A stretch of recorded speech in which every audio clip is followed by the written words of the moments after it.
again, we gather in search of the truth, dark, and mystery. It's the Drunk Turkey Show. Big development today in the investigation into the murders of 4 University of Idaho students. According to state and local officials and court documents, 28-year-old Bryan Christopher Kohberger has been arrested. He was arrested and arraigned this morning in Pennsylvania. We have new details on what Brian Kohberger was doing right before his arrest. Police says a tactical team burst in to arrest the Idaho murder suspect. He was in pajamas and latex gloves, stuffing trash into Ziploc bags. Hey, greetings from the year 3000. It still sucks. This is Philip J. Fry, and you're listening to the Drunken Turkey Show. Your one stop for this sort of thing. Hit that button, like and subscribe. You know what to do, just like every other podcast. Just like every other podcast. What is up, everybody? Welcome back to the DT Show. I'm Daniel, and today we got an excellent show for you guys coming up. I'll get into that here in a few seconds. Before we get started, though, I want to thank everybody for tuning in. Please hit the like button, hit the subscribe button, ring that notification bell. You guys know what to do. Tonight, we're going to talk about Charlie Kirk. We're going to talk about Bryan Kohberger. We'll talk about Tyler Robinson, who's assassinated Charlie Kirk, and so much more. Mods, thank you for being here and keeping everything in order.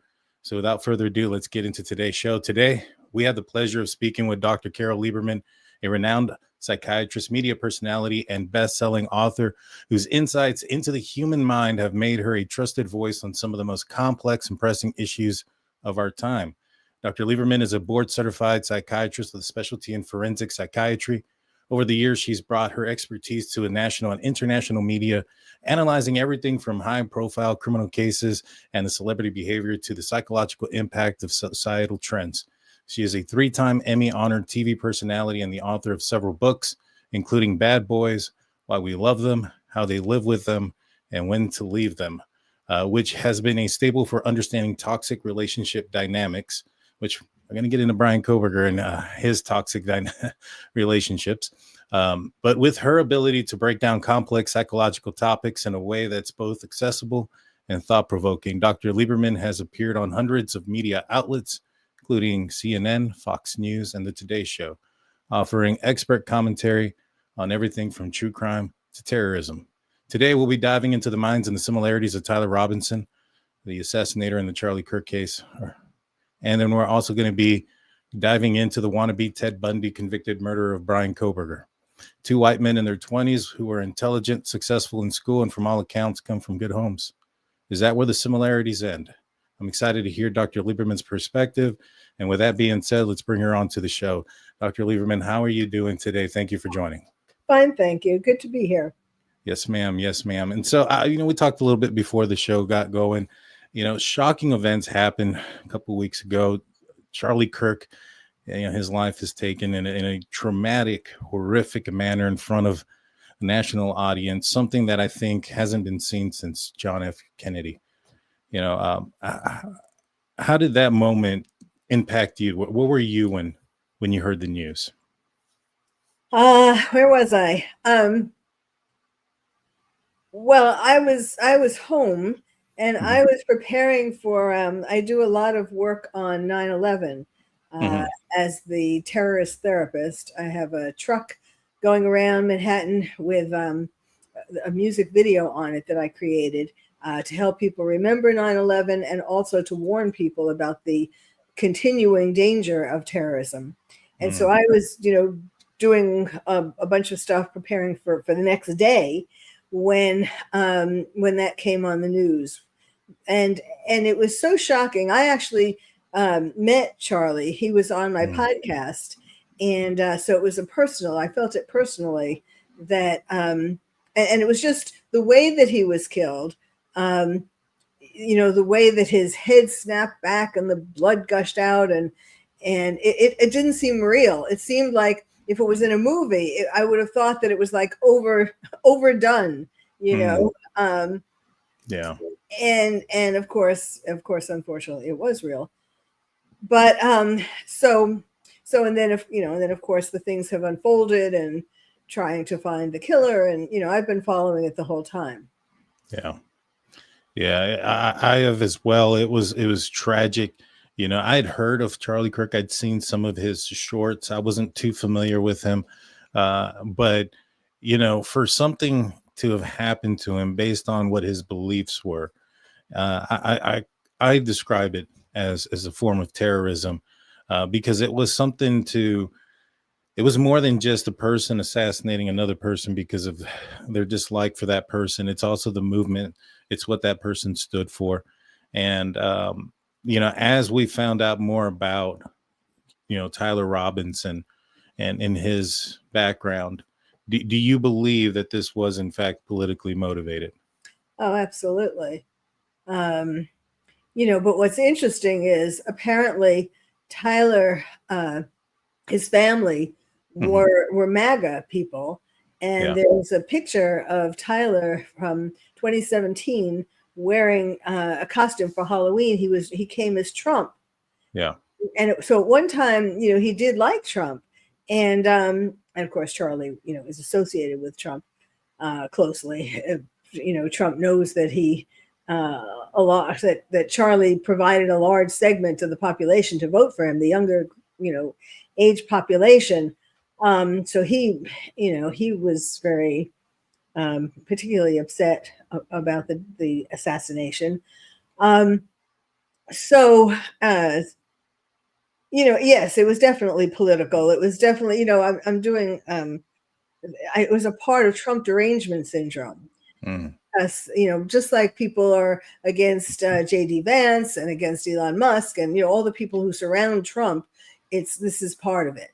But it's also, some people had the wrong impression about Charlie Kirk, to think that he was so, in fact, his alleged killer, that Charlie Kirk was, spewing hateful things and so on.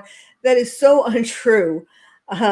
Charlie Kirk, it was the opposite. He was trying to get people, instead of being violent, he was trying to get people to have debates. That's why he went around to all these colleges to have debates and to, try to get people to understand that some of the things that they thought were wrong.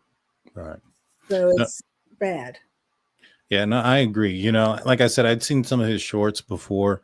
I hadn't heard much about him. And what I encourage most people to do is to take a holistic view of a person, not to look at at shorts or edited videos of somebody who is maybe perhaps, because I've seen some shorts that are out there on his side and I've seen some that are making him look bad. And then when I've gone and looked at the video and the whole video, it's not at all what some folks are trying to say is what he is saying.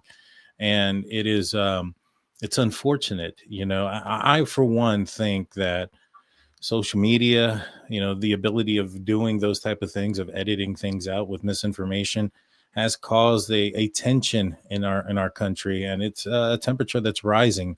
I think we're kind of at a tipping point. Do you think we're getting close to a point where it might be enough is enough for some folks? Enough is enough to, what do you mean? To make them do what? Some folks are kind of nervous about a civil war type thing, or a separation of left and right, or, do you think that's something to that? Like some side of the aisle are pretty upset about this. Yes, we are ever closer to a civil war.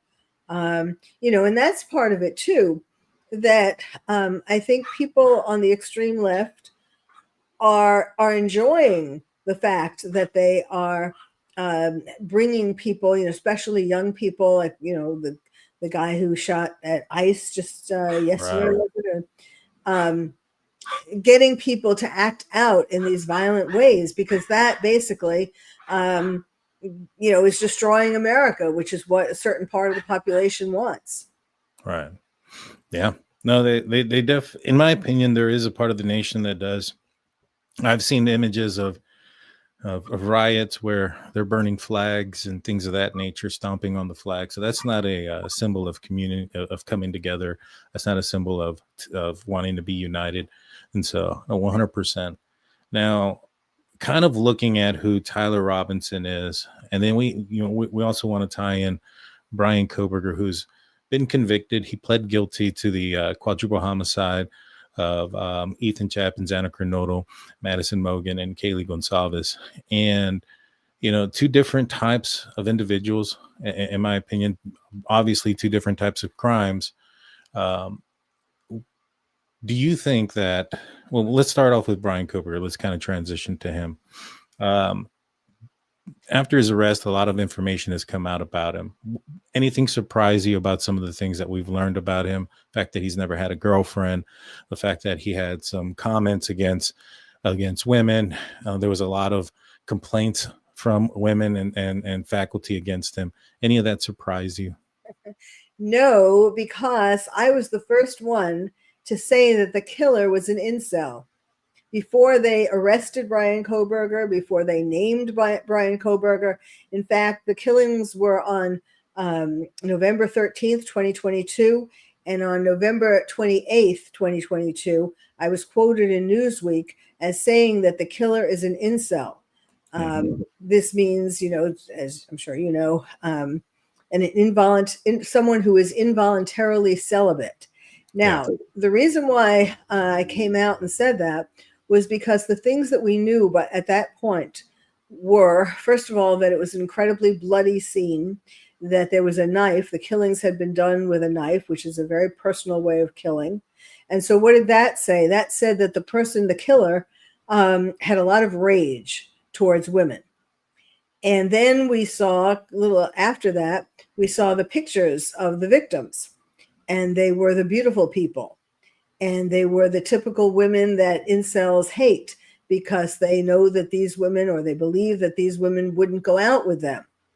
And so, so I was putting it out there without, without Bryan Kohberger ever having been named, not arrested, but I was trying to help the police to solve, to narrow in on a suspect, because as I'm sure you know, a lot of people were getting angry, getting impatient that they hadn't arrested anyone yet. So I was trying to direct them in the correct direction.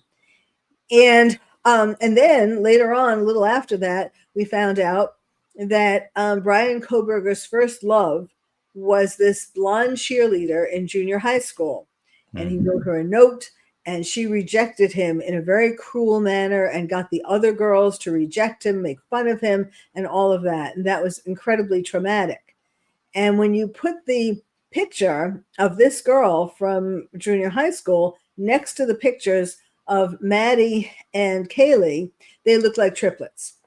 So I think that he would have killed a Stacy. That's what the incels call these women who are beautiful and popular and, would never go out with them. They call them Stacys. So he would have killed Stacys, but I think in particular he was killing. And I always thought, and it would be interesting to know what Kaylee's father said, but I always thought, and I still think, that Kaylee was the number one target. And Maddie was, I know he went into Maddie's room, but he was after Maddie too, but I think Kaylee was the number one. And I think, did Kaylee's father say that? Kaylee's father hasn't told me exactly who he believes. He said that he thinks it's either or both Maddie and Kaylee. Me personally, and I've talked to this with Steve on this, I told him that I believe that there's a good possibility it was Kaylee. The key pieces of evidence that make me believe that is the fact that Dylan heard who she thought was Kaylee going up the stairs with Murphy. And so for Murphy to have gone up the stairs, he would have had to have gone down the stairs. There was no blood found on the door, on Kaylee's bedroom door. And so that tells me that he most likely, and the door was left open. We know that the door was left open because Murphy is barking outside at 417. The court documents indicate that they did some tests and Murphy's actually outside. And so he's outside barking. So the back sliding glass door was open the entire time. So from what I understand is Murphy must have come down the stairs after Bryan Kohberger opened the door into Kaylee's bedroom. Murphy comes down, interrupts Xana from her TikToking at about 412 to 416. Reason I say 416 is because there was a warrant that was dropped April 2023, so after the PCA, from TikTok, indicating that Xana was on there until 416, which kind of makes sense when you start hearing the commotion of an altercation happen at 417 and a minute later, and the place isn't very big. And so when the audio footage from the body cam came out and Dylan was talking about what she heard, she thought she had heard Murphy playing with Kaylee, and that Murphy was jumping up and down. And to me, what I think that was Murphy had just came down, was aware of something going on upstairs, and was hesitant to be put back upstairs by Xana. And that's why he was jumping on the second floor, which is what she indicates, that happened on the main floor in the living room. So, for me, I think that the fact that there's no blood, Murphy going down the stairs to interrupt Xana, tells me that he went into that door first. It wouldn't make sense if he went into that door second. Yeah. And I think Xana going up the stairs with Murphy is probably what interrupted him up there, which is why he left the knife sheath behind. But I 100% believe that he went into Kaylee's bedroom first, because there was absolutely no blood on the doorknob, on the door frame, and none of those things. Now with Xana, he kind of, from what I understand, he chased her down the hall.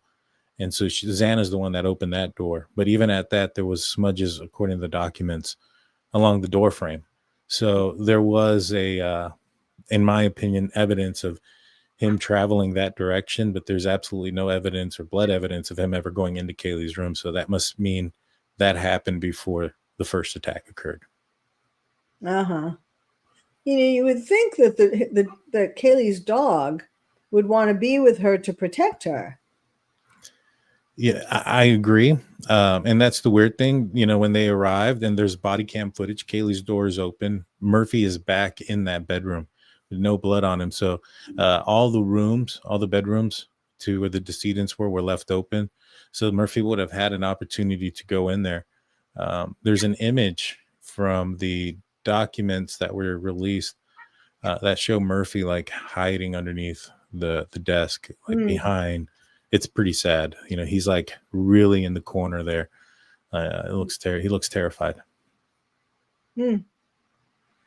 Yeah, it's a sad thing. With Brian Kohberger though, he had his TAPA talk. He talked about, having a lack of emotion, a lack of feelings. To me, it was very similar to what Patrick Bateman from the movie American Psycho says. I still believe he took a lot of the things that he said in his TAPA talk from there. But, he had his TAPA talk, and then he had searches of, can the sociopath hide in college? Can a psychopath hide in college? Those type of searches before and after the murders.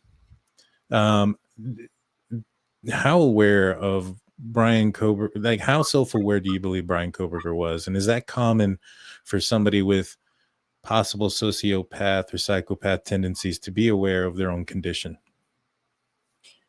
Well, I think he was pretty aware because I mean, some of the things that he was writing on social media, even from the time he was a teenager, when he was talking about visual snow and all that, and when I look at my parents, I don't see anything, or they like he wasn't getting any love, or I mean, in his opinion, he was he talked about how they looked like they weren't, that it wasn't a real life family. There wasn't enough love in the family. Right. It's interesting that he has all these phone calls with his mother when he's in jail and prison. That seems strange, unless she's trying to make up for what she didn't do when he was growing up. Yeah. Because of his hatred towards women, that usually that comes from a little boy's hatred towards his mother. His mother is physically or sexually or in some other way abusive, and or just very cold, and then the little boy develops a hatred, or at least not the same, not like an incel who basically builds up the rage. I mean, from his junior high school years on, he kept getting rejected by women, and his rage built up until he took it all out on these 4 students. But still, I would have thought that there would be even less of a connection with his mother. But again, maybe she's trying to make up for what the nurturing she didn't provide when he was growing up. Yeah, that is weird, and he doesn't identify them as anything other than mother and father.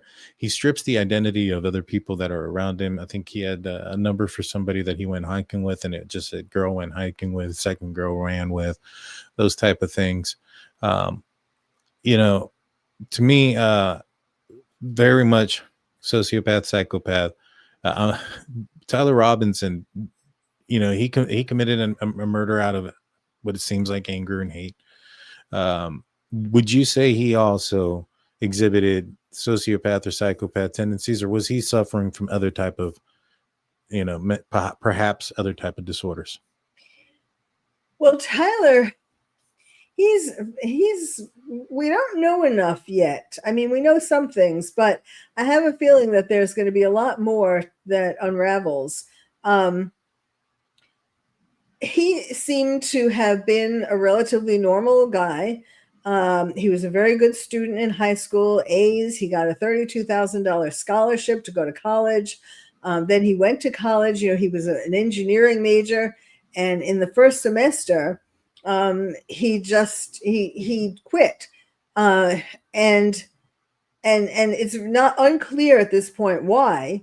Sometimes people, when they go to college, they have their first break. If they're schizophrenic, they have their first break in college because that's about the age, from late teens to mid 20s is the age of first break schizophrenia. So when people go to college and they're on their own and, they have to deal with a lot of stress and all that, sometimes that happens. I haven't really seen symptoms, though, specific to schizophrenia. Not that we know that much about him yet, but then he met this Lance guy, a guy, girl, fuzzy, furry, fuzzy, furry. And it seems from what we know about Lance that he actually was perhaps had more mental problems than Tyler. Because Lance, supposedly, he had this big blowout with his family who made him leave home because he didn't want to be a Mormon and like they were. And he, he got into alcohol and drugs and being a furry. And so Lance moved in to live, not necessarily with him. There was some other person in the group in the apartment too who left, but and so then the two of them, of course, got really close, and I think that it was Lance who had more of an effect, sort of a negative effect on Tyler than vice versa. And the interesting thing of how Tyler, his parents were Mormon, presumably, and conservative and all that. And it's a very hard situation to come out to your parents when you know that this is something that they are totally going to be against. So it's interesting that he hooked up with Tyler, with Lance, because and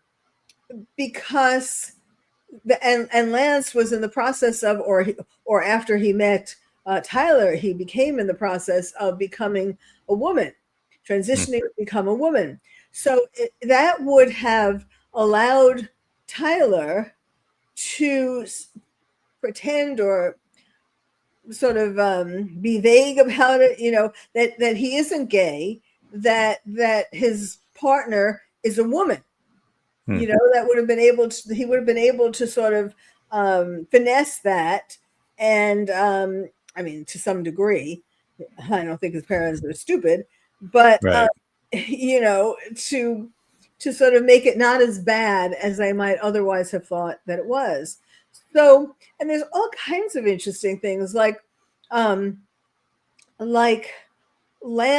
Well, now he is supposedly MIA. He's not living in the house where they live together.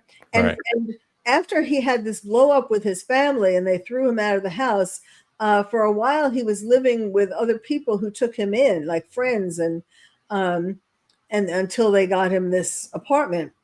And you know, people have said really nice things about him, that he was this sweet boy. You know, I mean, clearly he has a lot of problems. And you know, and then the whole idea of like, why did Tyler allegedly shoot Charlie Kirk? And you know, yes, of course, for political reasons, but also, you know, there's some things that are a lot of loose ends. You know, I'm sure you know. Yeah. Well, I mean, there's the text messages, right? They seem kind of weird. Like, for one, to me they seem fabricated. Now, I'm not saying that it's the government that fabricated. I think Tyler fabricated it so that they wouldn't go after anybody else, so that it ends with him, so to speak, if he was discovered. Because the conversations that they have are pretty weird. It's like, hey, remember the bullets I was engraving? I put these messages on there. I left the gun here, wrapped here. I did this. Like, it was just like kind of weird. Like, everything laid out, you know, almost like if you were to walk into a crime scene, then all of a sudden all of your evidence is all wrapped up in order for you. It's a little bit of a red flag. But I think it has more to do with him potentially protecting others. Do you believe this was an organized thing? There was the person that was being asked the question at the time when Charlie got hurt, and it was referencing transgender shooters. There was also a man who was literally seen standing up cheering immediately after the shooting, right there in the front row. And then there was an older man who was taking responsibility at the scene, who was kind of allowing, almost to a certain extent, allowing Tyler Robinson to flee and escape. Yeah. They all ran to him and got him down to the floor and all that. And he did seem kind of like a weird old man. Yeah, So exactly. Like he was like an old hippie, you know, a crazy old hippie. And so that's why people thought, aha, you know, that's who did it. Yes, there are some things that are popping up now that are adding question marks. Like in the text, you know, one of the things that stood out to me was how Tyler said that I had to, like, there was an opportunity to kill Charlie Kirk, and I took it or something. Well, first of all, he lived like 250 miles away, so it wasn't like Charlie Kirk was at his doorstep, you know. Mm-hmm. And then also that day there were strange cars in front of their house on that street. Like, the neighbors have said that there were a whole lot of strange cars, and also his shooting, if it was him. You know, I know that they've had pictures of him with guns and so on when he was growing up, but did he really? I don't get the impression, or I haven't read or heard anything where he was like taught to shoot that well. I mean, this was an amazing shot. It's sort of hard to believe that he did this. Right. Yeah. I mean, it would have been a shot under pressure. You know, I think it was about 150 yards away. If he did take apart the weapon, you know, in some form or fashion, and then put it back together, the sight may not have been 100% accurate, you know, from removing things and putting them back together. So I do 100% agree with that, that there's that possibility there. You know, he also, if he wasn't from there, that wasn't the college that he attended. I mean, he knew how to get on the roof. He knew where to get on the roof at, and he knew what position to take. He had to have been, in my opinion, coached. I mean, you look at some of the text messages that he had. From what I understand, he went straight to his parents' house, and yet in the text messages with Twigs, he says something to the effect that he has eyes on it. and that they've been back and forth, but he was already either on his way back or back at his hometown with his parents. I thought that was interesting that he had those statements in there, and it made me wonder if he had somebody there that was watching him, that was relaying that information. But it's there are some weird things there. But that then is there for was sure. that picture of him in was it Dairy Queen? Yeah. You know, afterwards, like 6 o'clock or something like that. You know, which was supposed to be right near where Charlie Kirk was. I don't know. You know, like one thought is, did he allow himself to be to confess, that the idea, the plan was that he would confess, and that it was really somebody else, and some other I don't know, somebody else would get away with it, and he would be paid a certain amount of money that he would give to his parents. Like if his parents were poor, which they're not, I don't think.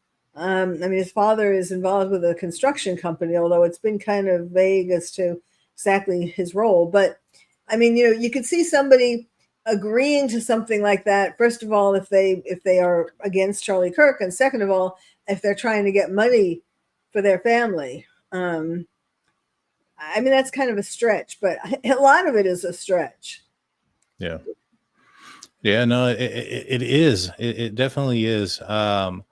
You know, what do you think about the fact that he apparently dressed back in the outfit that he was wearing during the time that he took the life? So he was seen in that picture dressed differently, and then when he's arrested, he's back in the same shirt and pants. What does that tell you about him?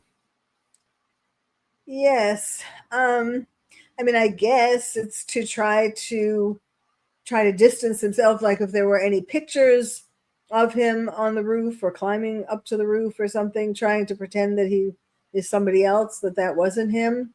Well, he put the same clothes back on. He put the clothes he was wearing, the eagle with the jeans. Well, wait, yes, that's right. But wasn't there something about he put the shirt, but he had different pants, or it was the same pants but a different shirt? Wasn't there something like that? It may have been. I could have sworn he had changed when he jumped off of the roof. And when you watch the there's some video valence that TMZ dropped too, that show him walking kind of with a limp, a very distinctive limp in front of the house. And then after the shooting, they see him behind. Now he's running behind the house, and then when he gets out of view of the house, he's there for a little bit longer than you would expect him to be out of frame for. And then when he comes back in, it kind of looks like he's wearing shorts. I can't tell you about the shirt, but it does look like he's wearing shorts. And I think that's what may have happened. It said that but when they arrested him, that he was back in the clothing that he was wearing during the shooting. And so I was wondering if that says anything about his psyche. Well, and that's a little strange that he would put the same clothing on to confess, you know, like I guess to convince people that it really was him, you know. Okay, so folks are saying that it was the maroon shirt that he put back on. Okay. I don't know. I thought it was the eagle one. That's what I read, but maybe I'm wrong. I don't know. I've heard different stories too. You know, speaking of clothing and kind of transitioning back to Bryan Kohberger, and we're going to kind of jump back and forth between the two.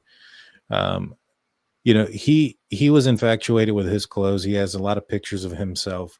Some of them are kind of weird, where he's checking out himself in some pants that look a little bit too tight. Is that like these signs of narcissism? And when you have an incel, is it common to have narcissism attached to it?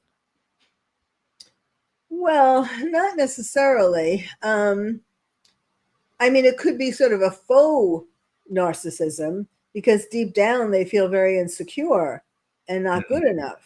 So there could be, you know, like narcissists in general, oftentimes it's like just a faux narcissist. In other words, they don't really think that they are the best or the greatest and all these different things, but they convince themselves, or they're trying to convince other people, but they're also trying to convince themselves that they excel in something or other, or that they're like looking at the tight clothes, that they really are sexy or something like that. Yeah, no, that makes sense. He had a lot of images, and I had said that I thought he was infatuated with American Psycho and Patrick Bateman. He had images from the movie. He told a cellmate that was his favorite movie. He had some images that I think he was trying to mimic Patrick Bateman. Do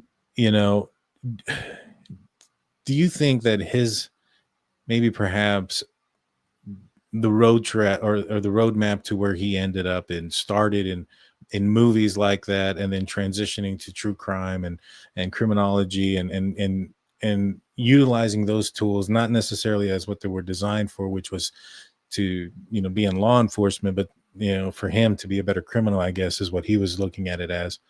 Do you see a correlation there, like maybe a pattern there where he's going from the movies to true crime to then he commits the crime himself? Well, yeah. I mean, first he studied psychology, and then he was studying, true crime and forensics and all that. Mm-hmm. Yeah. And I mean, I think that he was trying to become one of the serial killers or famous killers that he had to read about in class, that his aim really was to become one of those so that future students would be reading books about him on into the, forever. And particularly Ted Bundy, because Ted Bundy went to that school in Washington. I mean, went to school in Washington in forensics. And I think, of course, Ted Bundy had all these women and falling in love with him and all that. And so I think part of it was why he picked that school was because he wanted to, and going to Washington was because he wanted to be like Ted Bundy.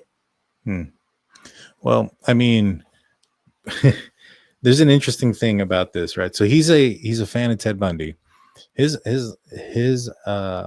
alibi at the time was that he was at the wWOW Park, the same location where Joyce LePage, her body was located in the canyon of wWOW Park. Now, it wasn't called the wWOW Park at the time. It was just called the wWOW Mountains or something of that nature back in the day.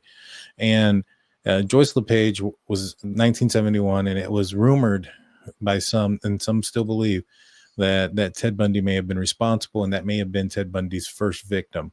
Now, I don't know whether or not it was Ted Bundy's first victim or not. Some folks will come in the comment section and say, oh, it wasn't. He didn't confess. He said that it wasn't him. Okay, that's fine.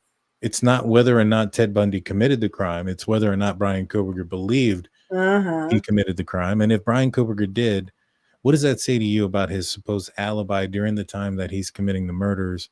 He's saying that he's over here where the body of somebody he idolized, what it looks like, may have started his reign of terror. Well, it shows that he identified with Ted Bundy.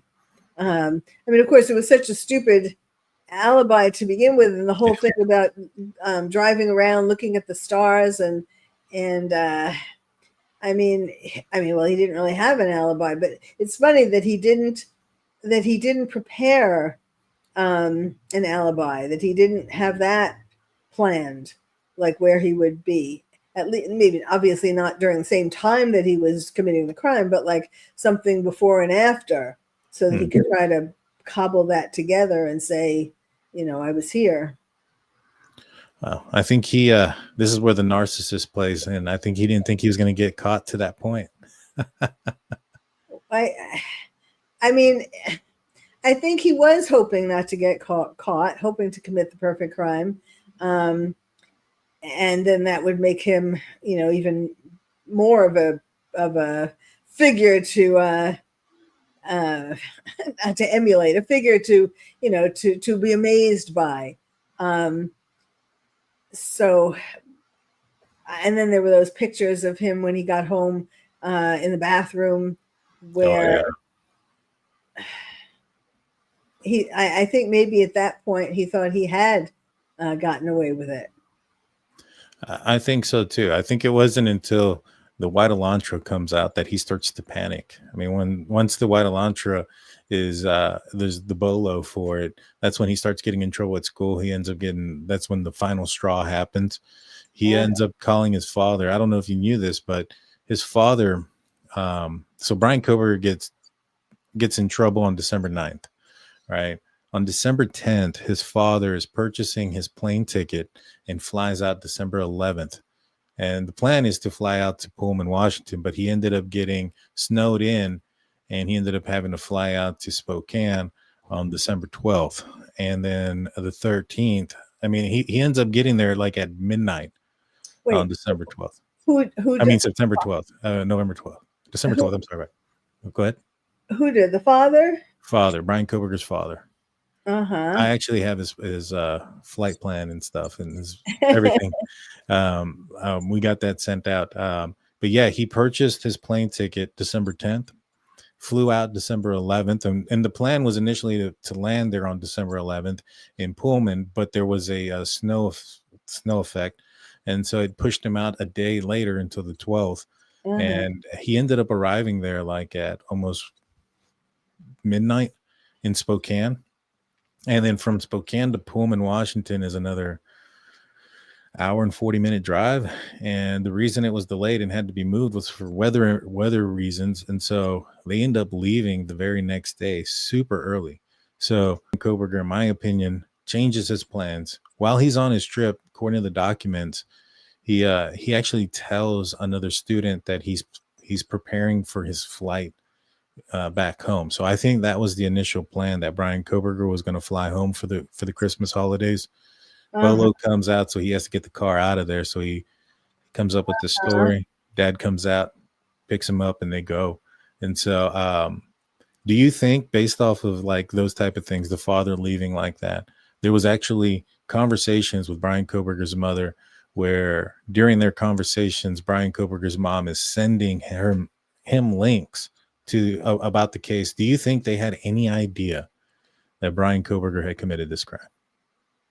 Well, I know that's an interesting question. I think, when he and his father were driving back to Pennsylvania, the father was very strange, when they got stopped by police, and the father was going into this whole story about where they were coming from and how, there had been police there. And I mean, I don't know whether it was that he did kind of suspect and he was feeling guilty and that's what came out, or if, I guess that would be it. The other possibility was he trying to tell the police that this is the guy who did it? I mean, and then Kohberger was so upset that his father was talking so much and saying all these things about where they were coming from and police and all of that, and then he tried to interrupt and say something about going for Chinese food or Vietnam food or some kind of Asian food. Thai food. Thai food. There we go. Yes. Yeah. Yeah. And it's, in his interrogation, he also brought up another moment where an officer, I think he said it was some other city. I can't remember the city, but that an officer came up behind him, turned on the lights, and then went past him and continued to go. And he even said, I thought that was weird. So you had that, then the 2 stops in Indiana. And then apparently they almost ran him over at one point while FBI are watching him. He was at one point left the neighborhood, or was in the neighborhood at night wearing dark clothing. They almost hit him. I'm sure he was noticing the amount of activity, the cars that were around there. His search history was kind of talking about wiretapping and a bunch of other things. So I think he was well on to the fact that they were on to him. Do you think that let's go back into it a little bit further back. His white Elantra, they found it in the garage. It had a cleaning bucket next to him. Surely you would think his parents would be like, man, this guy's cleaning his car so much. He's driven it across land. I just struggle with them not knowing. You know what I mean? Uh-huh. Well, unless they just were in denial. And And then the other part of that is his sisters studied to be therapists. That's true. And at least part of the time that he was home and they were home, were studying to be therapists. So, why didn't they pick up on some of the symptoms that he had? Why didn't they realize that there was something wrong? That's true. That is true. There's a lot of, there was a lot of issues at WSU. Why do you think he wasn't able to be detected at DeSales? Why do you think, for instance, Dr. Catherine Ramsland didn't pick up on some of the things that Brian Kohberger was showing when he was at WSU? Yes, with all her studies and her books about these killers, the traits of the killers. But, it's like you don't expect it to be right under your nose, and you don't want it to be one of your students. I'm sure you've seen interviews of her where she's kind of embarrassed, appalled, shocked that it could be one of her students. Because in other words, that she was teaching them things that he used to commit a crime. And she's also said that she would like to write a book. And so I don't know whether he's gonna. I think he'll probably do it with her, as opposed to doing it alone. Because, excuse me, it's like it's very gratifying to have your teacher. Now she's writing about you as you're the worst killer of them all, and she has said that she wants to do it, and I think well, it would be smarter if he did it. Maybe he wants to do everything by himself, but it would be smarter if he did it with her, because she has more access to publishers and things like that. Of course, I don't think it would be hard to get a book or partially written by Bryan Kohberger. I don't think that's a hard sell. I think pretty much any publisher or a lot of publishers would take it. I'm pretty sure they would. I'm certain they would. I had Howard Bloom on, and he said that he felt that maybe perhaps not the entire motive, but that some of the motive behind what Brian Kohberger had committed was to maybe get the attention of Dr. Ramsland. That he may have been emailing her. Now, she says that there was no correspondence and that she hadn't talked to him since he had graduated from DeSales. So, to me, that would mean if no correspondence means that there wasn't the back and forth, and that he hadn't contacted her since he'd been arrested. So that tells me that that he did contact her while he was at WSU, but I don't think there was a correspondence there. Do you think there's any truth to the possibility that there's some sort of, I don't know if it's like an affection as far as like romantic, if not, maybe perhaps he idolizes her as being the top of the game, her being a female and him wanting to stump her or get past her. Do you think there was any part of gratification in that for Brian Kohberger? I think that, I don't know that he had romantic feelings towards her, maybe. But I'm sure he would have thought that there's no way that she would have responded to his romantic attentions or affections, because just he thinks most women wouldn't. Right. But, yes, it would be sort of you want your mentor to congratulate you, to think that you're a good student. Look, Dr. Ramsland, I learned this well, except for the drop of blood that I left. I was a great student. Yeah. I looked at it very much so like, because I know that a lot of people took against Howard Bloom and what he was saying. And I was like, it's kind of like, to me, Zodiac or BTK, their crimes were sexually motivated, but they also got off on talking to the media and trying to stump people with clues and this and that, and trying to think that they were smarter than everybody. It wasn't the motive behind why they committed their crimes. They didn't commit their crimes so they can go out there and put these clues out there. The crimes were sexually motivated. It was an aspect of it. And for me, I was like, man, if he's looks up to this, like, this Dr. Ramslin, and she's the best in her class at what she does. And, if he can stump her, I think that there's something there that he would be gratified through. Yes.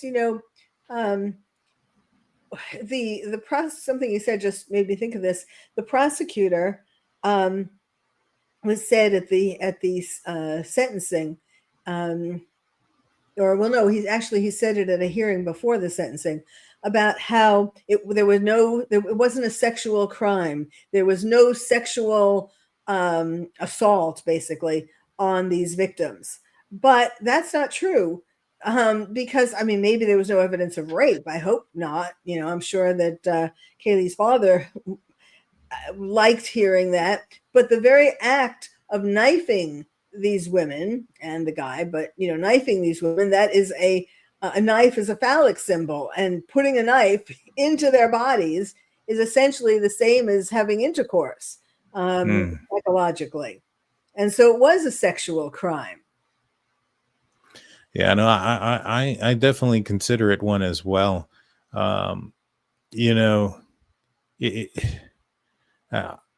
And I think even, like, for instance, other offenders that have come out and talked about this and have talked after the fact, that have, been convicted, have explained that their crimes were sexually motivated, even if they didn't do anything there at that time. With Brian Kohberger, you mentioned the sentencing. We've seen him, sitting there and kind of look bland, straight out, no remorse. Do you think that's the same with Tyler Robinson? Do you think that, we've seen his appearance one time. Do you think there's a lack of remorse or a lack of compassion or anything there? Do you see some similarities by any chance? Well,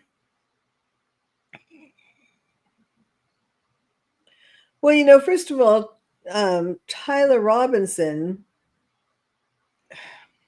would perhaps have been an incel, or maybe one could even say that he is now, if you don't count his furry friend. So in that way, there are some similarities. See, it's hard to tell with Tyler, because there are all these theories going around, and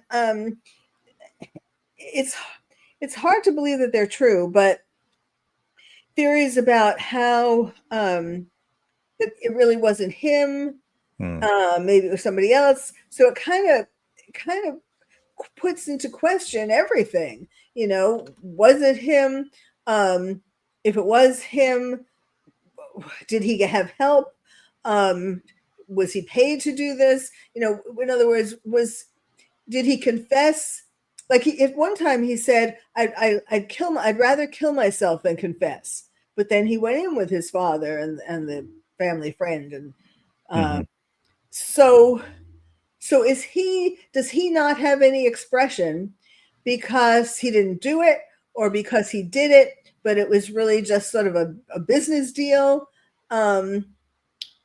It's not the same. It wasn't a personal crime like Kohberger. He didn't knife anybody, and it was more clearly a political crime. Right. It seems like there was a lot of hate coming from Tyler Robinson. Could a hate affect somebody's remorse? Sure. The more hate you have, the more justified you feel in killing somebody. So the less remorse you would feel. Clearly Kohberger didn't have any remorse either. Right. I'm sure you watched the victim statements. That was a very interesting day. That was so sad. But what I thought was the most interesting was how he, first of all, people are saying that he didn't change his expression. Well, he didn't, but he was kind of holding himself tight, his jaw tight and all that. But but when something was said that affected him in one way or the other, he blinked. So it was interesting to see when he was blinking. And also the two times that he did have some, besides blinking, like it seemed like he sort of softened his jaw a little bit, was, let me see if I can remember now, the father of Maddie, the biological father of Maddie.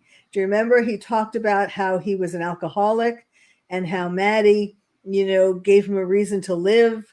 And he told us about his most memorable moment when there was some singer or band who had come into town that she wanted to see, and they had sold out. And then he, through a radio station, there was some kind of contest, and he got 4 tickets through this radio. It was like the best thing he had done in his life. And he had made her so happy by getting these 4 tickets. And he went and she went and her friends went. And it was a meet and greet.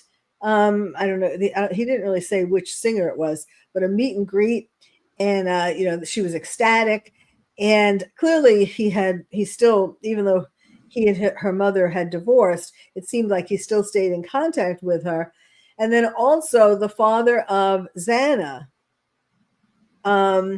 he was saying that he was one of them said substance abuse and one of them said alcohol. But I think it was Xana's father said alcohol. Okay. Yes, because he said that he only lived 7 minutes from her. And he could have, if he would have gone over there when Brian Kohberger was there, like, he was saying he would have stopped him and so on. He didn't know, of course, that Brian Kohberger was there. But, and he said the reason why he didn't go was because she always told him, don't drink and drive. Yeah. And, of course, now, imagine how guilty he feels. And he also was a similar kind of thing about how she would call him on the weekends and that would make him happy. Like that she was keeping him alive. Both of those fathers. It was like their daughters were keeping them alive by their presence. And I thought that Brian Kohberger did have a softening, like, I don't really want to say empathy. I don't think he is capable of empathy, but it was like, he was addicted to heroin. So I think he could kind of relate. So it went back to him.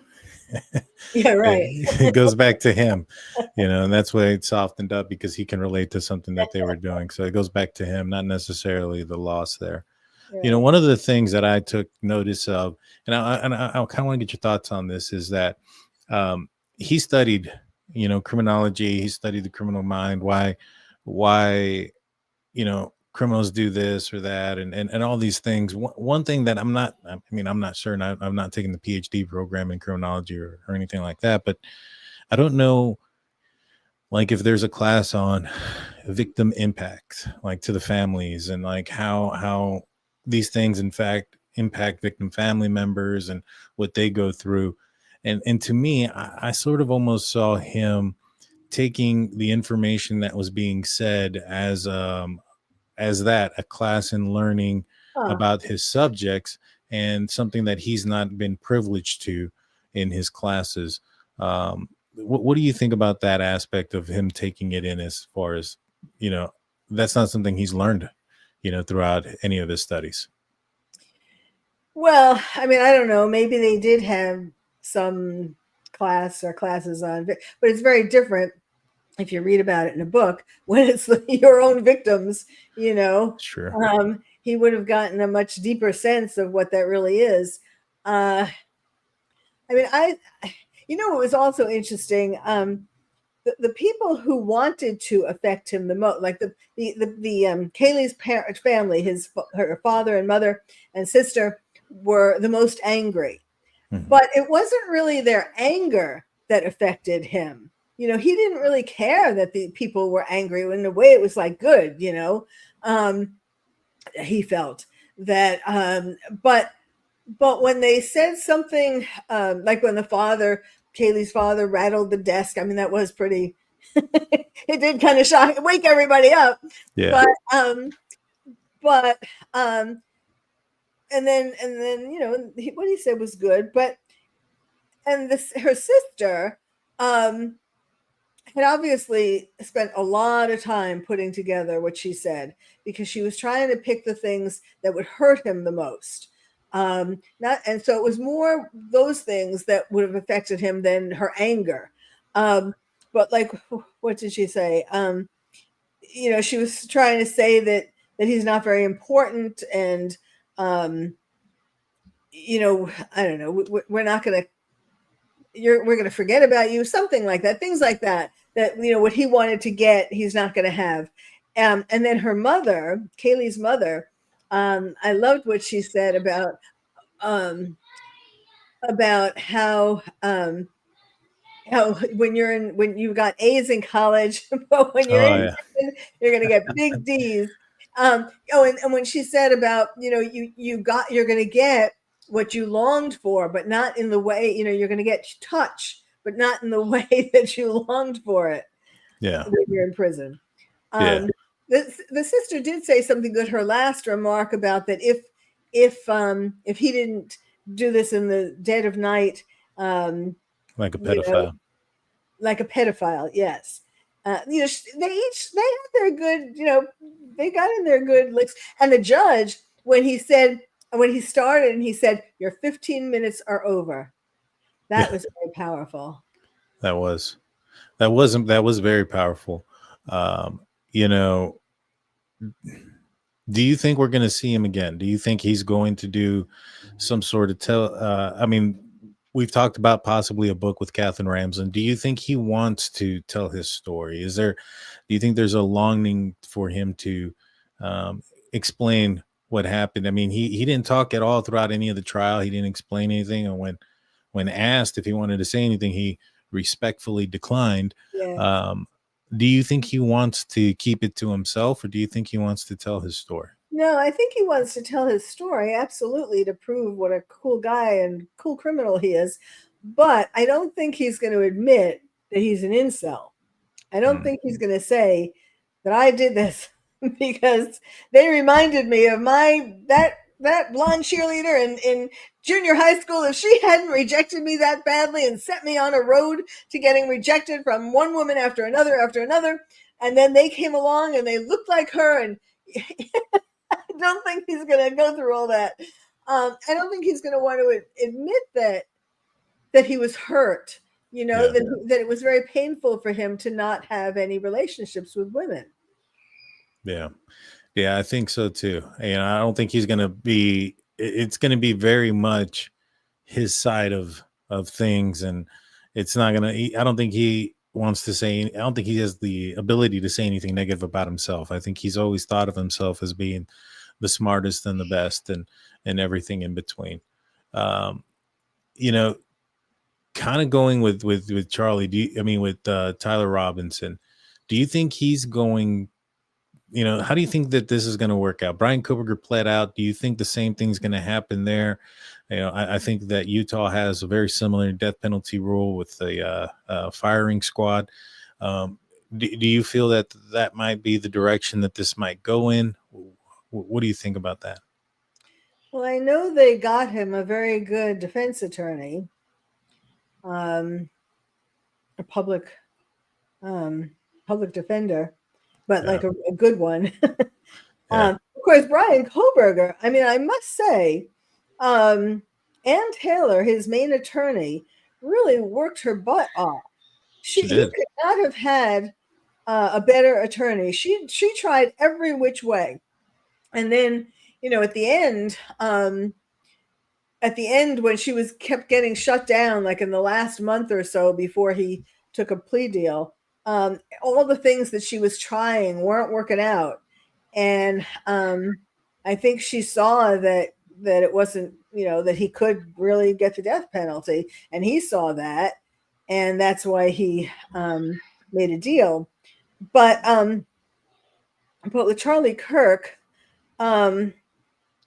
with Tyler, it all is going to depend upon, let's assume that he did do it, and he did it for political reasons, and he did it to protect, he wanted to stand up. See, the idea that he wanted to stand up for his partner, because Charlie was saying bad things about trans people. But it's really that he was trying to say something, protect himself, because, so that people wouldn't say anything bad about any LGBTQ plus person. Right. And so I don't know if he's going to go through the whole trial. I mean, if he didn't do it, would he go so far as to take a plea and or to allow himself to be killed by firing squad? they better have given him something really worth it. I mean, or is it just that he's so depressed? I mean, something, whatever it is, happened in that first semester of college. That is the key. Yeah. And that's when he turned, and then that's when he met. Now, I don't know if he met Lance before he quit college or after. But well, there was a guy that came out, and I don't know how true this is, but it seemed fairly credible. This guy said he went to school and he showed up with a yearbook, and he's like, "This is me, and this is Tyler Robinson." So it seemed pretty legit. And I think he said something to the effect that the guy was like a Reddit kid, where he was always online, fascinated with online stuff on Reddit. Another student of his, or a friend of his, had mentioned that he was, even before college, was more left compared to his family.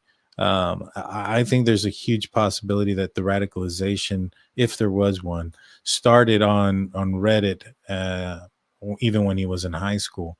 And I think it just got even bigger once he's on his own. I think the grooming state may have started earlier on the Reddit, on the Roblox, on those type of apps that kids are getting on and communicating with other people.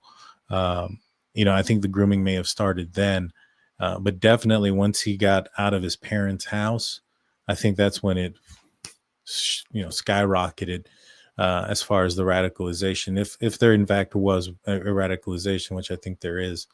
Yeah. He did orchestrate a gentle arrest. He wanted to make sure that he wasn't hurt by the sheriffs. He didn't want to get shot, and that was the way that it was described, that he wanted a gentle arrest.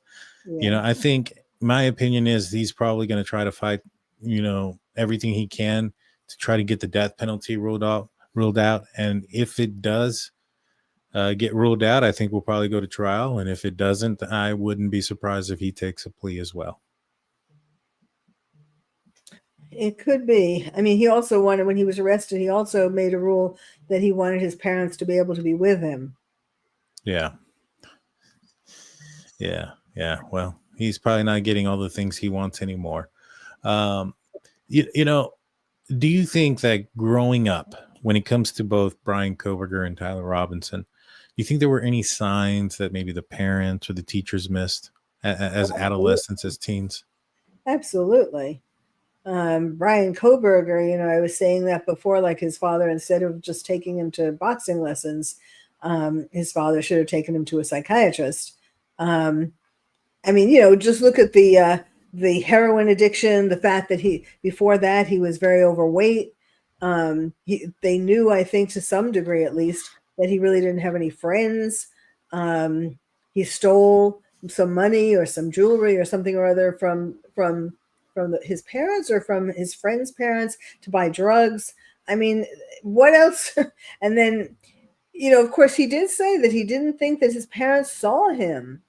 There always has to be. And then with Tyler, it's strange because Tyler's parents must have wondered why he dropped out of college when he had this great scholarship. I guess they didn't take him to a shrink either. If people, that's the moral of this story is, if you see anything, if you're a parent and you even think about, should I take my child to a psychiatrist, is something strange about him? That means the answer is yes. Yeah. Yeah, you're probably right. Go, just go. You know? Yeah, no, I hear you on that one. Brian Kohberger tried to use his autism or some form of autism as a means to get out of the death penalty. I wouldn't be surprised if Tyler Robinson does as well. What are your feelings on mental illness being used as a defense tactic in some of these cases? Well, I do a lot of work as an expert, as a psychiatric expert witness, a forensic psychiatrist. And I've done a number of cases of not guilty by reason of insanity. You have to, they're not easy to win, but they can be won. And, I think with Kohberger, I think if they would have tried, I don't know that they could have won anything, but there was just too much against him. But if they would have tried at least to say that his autism or being on the spectrum caused or contributed to his becoming an incel, and developing this rage towards women, et cetera, it might have been worth trying.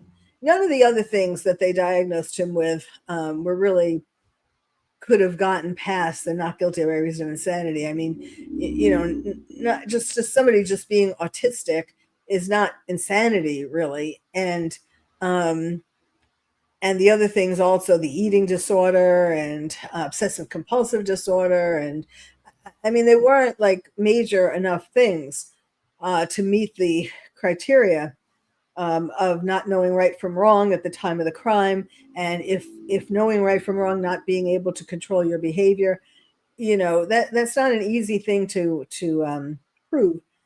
But so that's Kohberger, and with Tyler, I don't know. We don't know yet just how. I mean, he is still going to school, but now he's going to school to be an electrician instead of an engineering major. So it's a lot easier what he's doing. But it doesn't seem like he's psychotic. So I'm not sure what they would put together for him to try to meet the burden of it, his being not guilty by reason of insanity. I mean, certainly he does have mental problems. They both do. Yeah. And so with Kohberger, do you think he should have been tried differently based on his, do you think he would have had if he would have gone to trial, and let's just say they found him guilty, do you think he would have had a leg to stand on to get some of maybe perhaps the death penalty overturned based on the autism and stuff like that? To get what over the death penalty? Yeah, had he gone to trial and been convicted and then gotten the death penalty, how likely would it have been overturned? I'm not sure how likely, but it would have been worth it to try. Yeah. I mean, they were, it would have been hard to overturn the death penalty because in Idaho they were gunning for him literally. That's true. That's funny. So there's been a cultural and a societal impact when it comes to some of these cases. With Bryan Kohberger, there's some of his supporters, I call them pro-burgers, remind me very much of like those that support Luigi Mangione. With Tyler Robinson, there's his following as well. Some people that follow him because they align with him politically. Right. There might be some that follow him that think that maybe he is a patsy and that he didn't do it, and they're just trying to blame him, just very similar to some of these pro-burgers and other individuals who question everything or everyone that law enforcement arrests. What does that tell you about like society and like this growing fascination almost? Because I know, like, there was some folks that maybe were siding with like OJ and some other folks that have been siding with some of these like Ted Bundy. He had his groupies. But to me, it just kind of seems like it's at another all-time level nowadays. What are your thoughts? Well, I think, It would be nice to say that it's because people are more sympathetic these days, but I don't know if that's true. I think it's more that people are more anti-authority. So anti-police, anti-ICE, anti-Trump, anti-anybody in authority. So they want to see the possibility that these poor guys, who were arrested and are in jail and in prison, and that maybe the authorities got it wrong. I wanted to mention one of the funny things with Kohberger is and Mangione, and and also probably, but not in the usual sense, Kohberger. We talked about him being an incel. He couldn't get a woman to save his life, literally, and now once he got arrested and he was in jail, he had all these letters from all these women, who were in love with him because he was this big killer, Yeah. And the same thing with Mangione. Then Mangione came and he took some of Kohberger's thunder and some of his women. That's and true. they went to Mangione because Mangione was cuter and his crime could be more easily rationalized, who he killed. And now with Tyler Robinson, I'm sure he's going to be getting love letters of various. He can pull from men, women, furries. He's going to get a whole bunch of letters. That's true. That is true. To me, it just kind of, I think the thirst for entertainment and the thirst for conspiracy is at an all-time high. A lot of folks, including myself, cable is becoming a thing of the past now. Online streaming and podcasters sometimes even mainstream media personalities have gone to podcasting too. Ashley Banfield has a podcast, so does Brian Enton. And so I think that that there's something to the entertainment fact, and I just people see this as entertainment to a certain extent.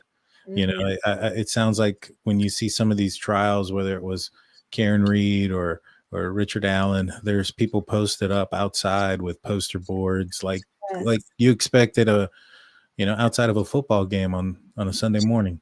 It's odd to me. You know what I mean? Yes, and what I don't like about it, even starting with George Floyd. Well, I might have started before then, but I mean, in particular, I was concerned about it with George Floyd because the jury wasn't sequestered, and they had to, I know they went into different entrance, but they still had to pass all these people who were in front, who were, pro save George Floyd. I mean, we can't save George Floyd, but I mean, prosecute his killer. Yeah. I mean, he wasn't his killer really, but anyway, so I mean, there was a lot of I think more juries have to be sequestered when it's a high profile case. Oh, I 100% agree. And I do think as well. I align with you on that one as well. I think when you have 3 times the the lethal dose of fentanyl in your system, there's a good chance that had something to do with something, with that. Kind of the last question here. What can society learn from studying from people like Kohberger and Robinson? Yeah, I think it's 2 different, crimes, 2 different persons, backgrounds for the most part.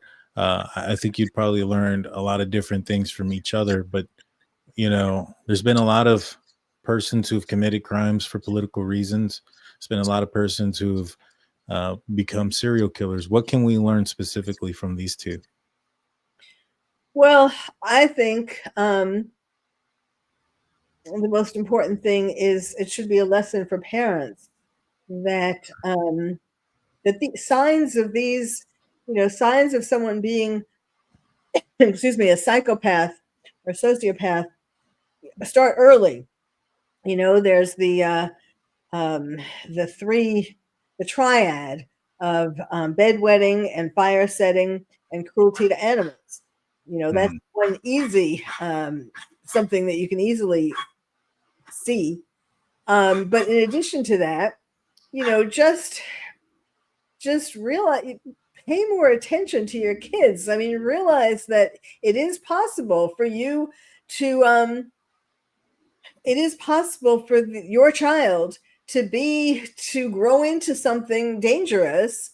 If you're not paying enough attention and trying to, it's a plant. If you're not making sure every step of the way that the plant is growing in a healthy direction, then they can, shoot out one way or the other. And especially, if they mix with, you need to find out what's happening with them in school. Are they being bullied? Are they hanging out with a wrong crowd? Are they, do they not have any friends? All these things. It's some parents these days are like afraid. They don't want to be too intrusive. So they don't ask their kids these things. And, so many families nowadays, it used to be that families would have, it was like a normal thing that every family would have dinner together. And nowadays, so many families don't do that. But it was at the dinner table that the parents should be talking to the kids about, what did you do in school? How did you have a good day? Are you happy? Did something bad happen today? All kinds of questions. Of course, a big part of the problem is that there is so many more divorces today. So many more broken families that there isn't this, father knows best kind of dinner kind of thing, because there is often no father. Now, of course, with Tyler, with Kohberger and Tyler, there were fathers, so that their families weren't divorced. But plus video games, plus every parent. Video games should not exist. Violent video games should not exist. Should be banned. And I spoke about that for years and years before 9/11. Then when 9/11 came, I took up being the terrorist therapist. But I testified before Congress several times about the danger of violent video games. There have been studies upon studies showing that the more hours of violent video games you play, the more violent, aggressive you become. Not everybody becomes a serial killer, but maybe they'll become a domestic batterer or something like that, or air rage or road rage. And all of these people were I don't know so much about Kohberger. I think he did play video games to some extent, and certainly Tyler was all into video games and things like that. I know free speech and all that kind of stuff, but violent video games are just have really increased the level of aggression in our society. Yeah, they're getting into the minds of impressionable minds of youngsters, and that's their minds are sponges at certain ages of their life when they're young. The mind doesn't mature until 25, and so up to that point, you're feeding it, and if you're feeding it those violent stuff from video games and things, I 100% agree with you. I think it does play a role. It does play a toll on certain individuals. I think there's also when you're inside playing video games all day, you're not releasing your testosterone if you're a man out there doing things outside, running around, playing sports and stuff like that. So pent up energy, pent up testosterone, anger, video games. Yeah, it sounds like it can be a formula, not for everybody. Obviously, there's a lot of kids out there that play video games that don't turn into a violent person, but to the right situation and to the right person at the wrong time, it can lead to a disaster, I think. And parents are using the video games as a babysitter. And it used to be that they would use television as a babysitter. But television, for the most part, there were some good programs on television, like cartoons and Sesame Street and things like that. But the video games, you can't really find much in the way that's positive. And it's just, and kids who go to school, they come home, then they sit down and they just go automatically to playing video games. That's how they spend their time. And yes, instead of running around outside, like you were saying, absolutely. You just get enclosed into this fantasy world. That's part of it too. That helps these people to go crazy, not just violent, but crazy in this. You believe you're in this world of the game. What the last question I have, and just because, we brought this part up. Do you think COVID forcing people to stay inside, forcing people on the computers, have some kind of implication? Yes, that was when those COVID years, when it wasn't so much COVID itself, it was the lockdowns. Correct. That created bedroom terrorists, it's called. Not radical Islamist terrorists, but although for them too, they got a lot of recruiting accomplished during the COVID years because people were inside and looking at their computers. But a lot of people spent countless hours, all those hours that they weren't out going to school or out doing other things, playing these violent video games. And it really raised the temperature of the level of violence tremendously. Yeah, I think so too. I think we've seen it in the last few years, a lot of things that have increased. Well, Dr. Lieberman, I don't want to take too much more of your time. I want to say thank you so much for coming on. It's been a pleasure talking to you. Can you let everybody know where they can find you, where they can find your content? I've linked your X account in the description, but if you want to plug anything else, go by all means. Sure. Well, since we've been talking about these criminal cases, my website for that is expertwitnesspsychiatrist.com.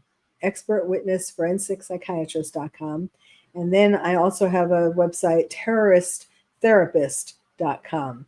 And there are all these videos on there that I created, music videos about 9/11 and about 10/7 that I send on mobile billboards going around Manhattan, or going around Los Angeles, going around DC, going around various places, playing these music videos.